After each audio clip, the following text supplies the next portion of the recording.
The 2024 election is rapidly approaching, and at the time of recording, Vice President Kamala Harris is winning, dominating on most major metrics, if not all of them. Fundraising, national polling, swing state polling, overall energy. And the Trump campaign is imploding so badly that two Fox News hosts, one of them a professional, legendary Republican political strategist, dedicated an entire segment of an interview complaining that despite so many unfair advantages, Donald Trump is snatching defeat from the jaws of victory. And the whole thing is glorious, and we have to talk about it. But before we do, if you end up liking this video and you want to support the channel, please be sure to hit the like, subscribe, and alert bells before you go. All right, friends, it's always fun when people in Trump's orbit, people who support Trump publicly in the media, complain about the disastrous performance of the Trump campaign. It's even better than when Democrats make fun of Trump or when Democrats point out flaws. It's always better to see Trump criticized from his own party, basically the call coming within the House. And so with that in mind, I want to play a relatively long clip of two Fox News hosts. One of them is a contributor and a political analyst. Neil Cavuto is the host. Karl Rove is a Fox News contributor and political analyst who is a professional, infamous Republican political strategist, very data-driven. Both of these people have a conservative bias. Karl Rove, in particular, desperately wants Trump to win. And they spend the next 4 minutes complaining that Donald Trump is squandering his, quite frankly, unfair, unearned political advantages and snatching defeat from the jaws of victory. You get your take, and you're a far more astute follower of this than I'll ever be. But I always wondered in the case of Donald Trump, he has a good economic argument to weigh here about the tax cuts and regulations from when he was in power. But he spends an inordinate amount of time talking about how the Democrats look ready to steal another election, saying that they cheat. He spends even more time focusing on a debate he clearly lost, saying that it was 3 against 1, it wasn't fair. I don't think there's any harm being done to say you didn't do well in that debate. You didn't do nearly as well as when you took on Joe Biden. You were effective in that one. You were not in this one. But he just gets caught up in that. Now, I can almost hear what he'll say about that and what his followers will say about that. But I just find that, if you're going to focus on things like the economy, focus on the economy. And then maybe today, focus on this latest development in Israel, whatever. But he gets distracted and all over the map.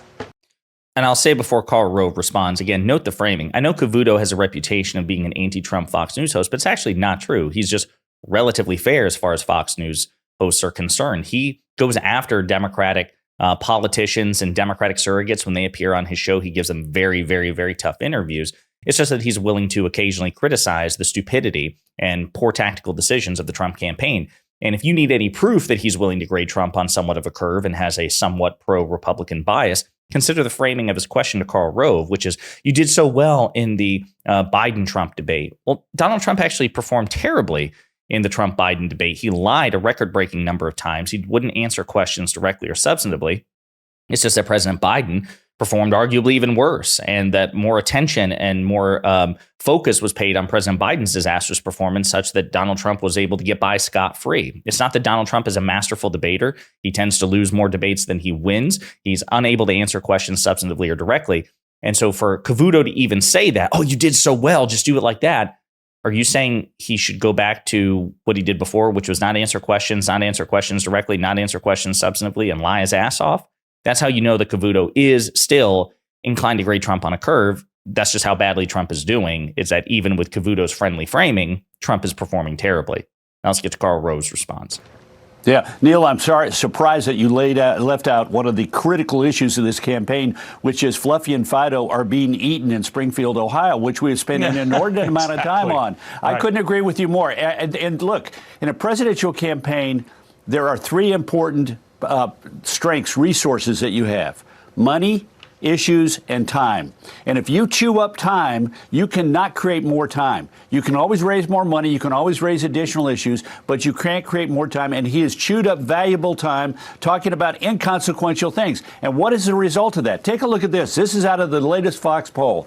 His lead on who is better to handle the issue of immigration is plus 15, and on the economy, plus 8. But the last Fox poll, he was at 20% on immigration. He's lost 5 points. He was 15 on the economy. It's now down 7 points to a lead of only 8. So if you don't stay focused on the big issues and you don't lay out a forward-looking agenda that people can get their hands around, then you're going to diminish the leads that you might have because of what you did 4 years ago. And that's So again, this is really important. This is what I mean by that Donald Trump has so many unearned, unfair advantages on policy issues. And much of this has to do with rose-tinted glasses and nostalgia and the fact that the American people have a short attention span.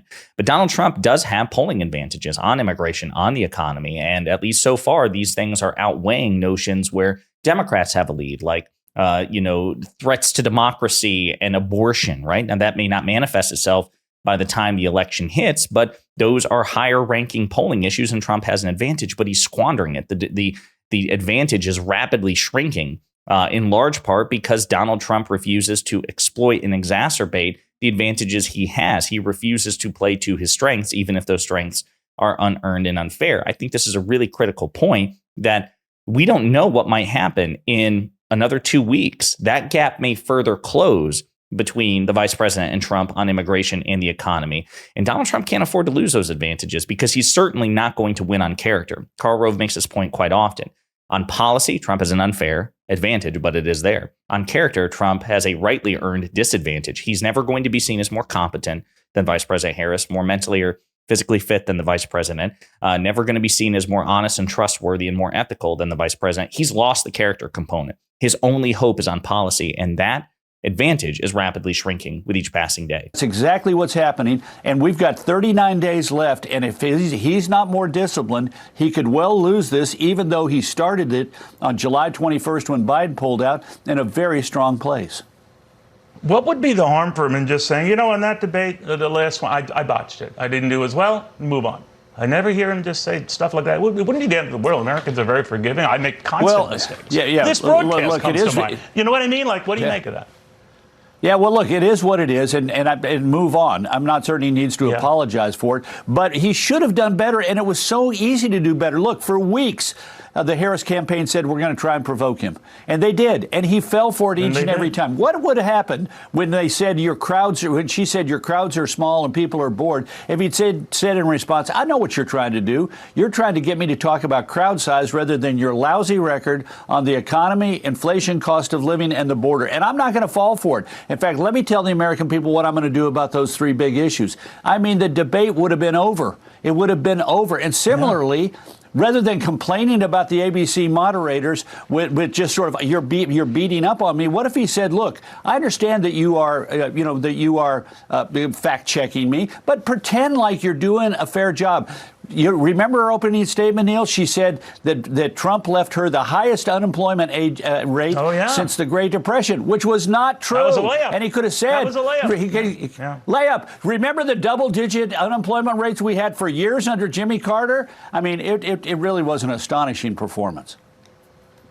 So again, that just goes. The reason I play the rest of that clip is I want you to see that they are actively cheerleading Trump. They're frustrated that he's not doing better, but they desperately want him. This was a hype session. This was a group therapy session. I do think it's funny that Karl Rove is so protective of Donald Trump's disastrous COVID era economic performance that he's like, I'll hit him with a Jimmy Carter reference. Well, listen, you think my economic performance was terribly? Let's go back 40 years to Jimmy Carter. Jimmy Carter was a one-term president who never won re-election. So I'm not sure you want to make that comparison between Trump and Carter, to say nothing of the fact that Carter, by the way, turns 100 tomorrow at the time of recording. Happy birthday, President Carter.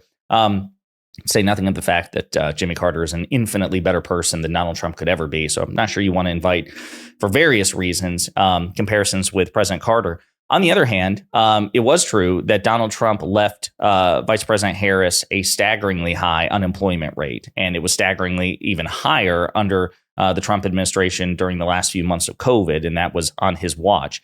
The fact of the matter is unemployment is lower now than it was under the Trump administration. It was consistently lower under the Biden administration than it was under the Trump administration. So again, I'm not sure you want to get into a pissing contest over certain macroeconomic metrics, particularly like unemployment and, black unemployment and, things like that. Those nature that the Trump campaign tries to tout as its record when Biden has blown through those records even better. So the point is this. he's right in the sense that it would be easy, given the curve on which Republican politicians are graved, for a smarter, more disciplined Republican candidate to not take the bait and to exploit and exacerbate those advantages, to basically coast, to moonwalk into the White House. But Donald Trump is too stupid. He's too undisciplined. He's incapable of doing these things because he's just an idiot. And he also isn't particularly skilled on policy. That's the other thing. Karl Rove wants Donald Trump to be someone who can communicate clearly and effectively on policy. But Donald Trump's policy advantages have nothing to do with Trump himself. The more Trump tries to speak about policy, the more likely his policy advantages shrink, right? Donald Trump is the beneficiary of an unearned reputation for being a policy wonk and somebody who has a masterful grasp of policy. I would argue, Karl Rove's kind of missing the point.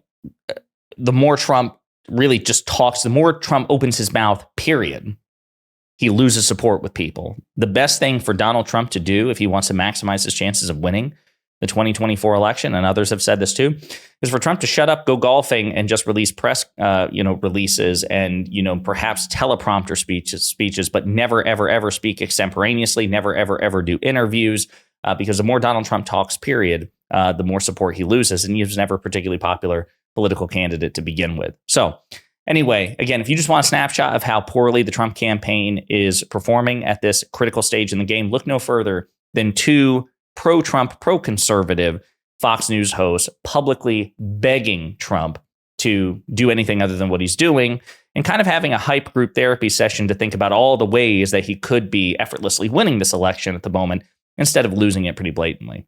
Interesting stuff. In the meantime, let me know what you think in the comments.